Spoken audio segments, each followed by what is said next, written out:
Friends यही भिडियोटी प्रत्येक घर गरीब पाई भिडियोटी को बिल्कुल भी स्किप न करी शेष पर्यंत देखंतु निज गरीबी दूर करने यही वीडियो आपण मानक बहुत साहाय्य करिवो एवं आपण मानक रोजगार क्षम भी करेइबो। तो फ्रेंड्स चलंतु भिडियोटी को स्टार्ट करबा।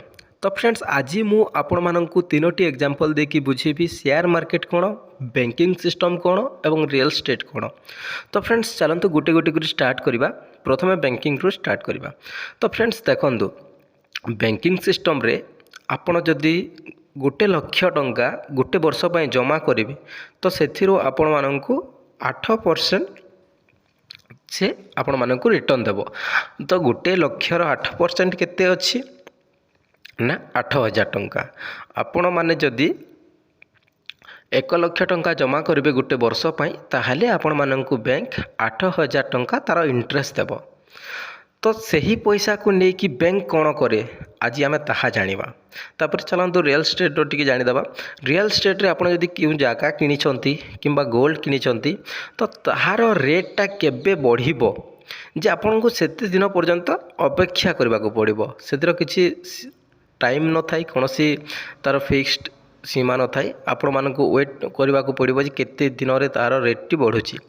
एवं शेयर मार्केट कौन, तो शेयर मार्केट हूँ एमती एक जिनस जो थी कि आपण मैंने सालाना रिटर्न ताने बरस को आपड़ जदि 1 लाख टंका लगाउछंती तो ताहले आपण मानक बरस को 15% रिटर्न आसीबो।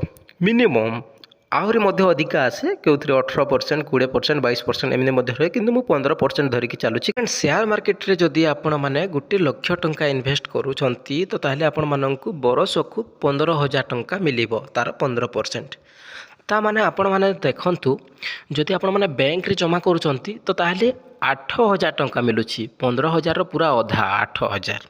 जदि आपण माने रियल एस्टेट रे करूछंती तो ताहले सेतिरे केबे मिलिबो कोनोसी टाइम लिमिट नहीं। किंतु शेयर मार्केट रे आपण मानकू सालाना रिटर्न बरस को रिटर्न आपनकू 15% मिलिबार ग्यारंटी अछि।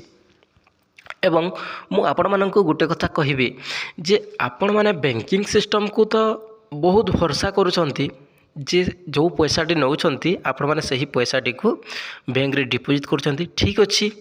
किंतु आपण माने यह जानिछंती जे बैंक सही पैसा को कोन करूछि आपणक पैसा को लेकिन से शेयर मार्केट रे लगाउछि एवं तार तो सब सिस्टम भल अच्छी। तार अकाउंटेंट स्टाफ अच्छी, तार एनालिसिस गुड थिबो, ता फंडामेंटल ठीक थिबो एवं से भल कंपनी रे इन्वेस्ट करिवो कारण जो थिरे ताकू 18% 20% रिटर्न आसीबो। तो फ्रेंड्स जदि 20% रिटर्न आसुछि तो ताहले आपण माने भाबंतु 20 आपणक 1 लाख टंका से 20,000 जदि कमाउछि 20% माने 20,000 जदि 20,000 टंका कमाउछि तो आपण मानक 8,000 देदेले तार कौन क्षति अच्छी भावतु टिके। जदि आपण मानक से 20,000 टंका 8,000 देकी जदि बाकी ता पाखरे पुणी 12,000 टंका रहिला तो तार केते फायदा अच्छी। आपण एमती तो जोड़े ना ना जे बैंक टी को आपण बस 1 लाख टंका जमा कर एमती कोटी कोटी कोटी लोक अच्छा जो मैंने बैंक रे एमती पैसा जमा करुँच एवं सही भली बैंक रो इनकम होछि एवं सही भली आपण मानक बैंक भी दउछि। आपण माने डायरेक्ट जदि यही जिनस शिखिबे जे शेयर मार्केट रे केमिति काम करे कि शेयर मार्केट रे भी मते आपण निजे केमिति 15 ରୁ 20% रिटर्न काढी पारबे आपण पैसा को नेकी। तापरे आपण टिके टिके पैसा हैला मात्र आपण माने केमिति ट्रेडिंग स्टार्ट करिवे दिन को केमिति इनकम करि पारबे ताहा मध्य मो यूट्यूब चैनल रे सिखौछि।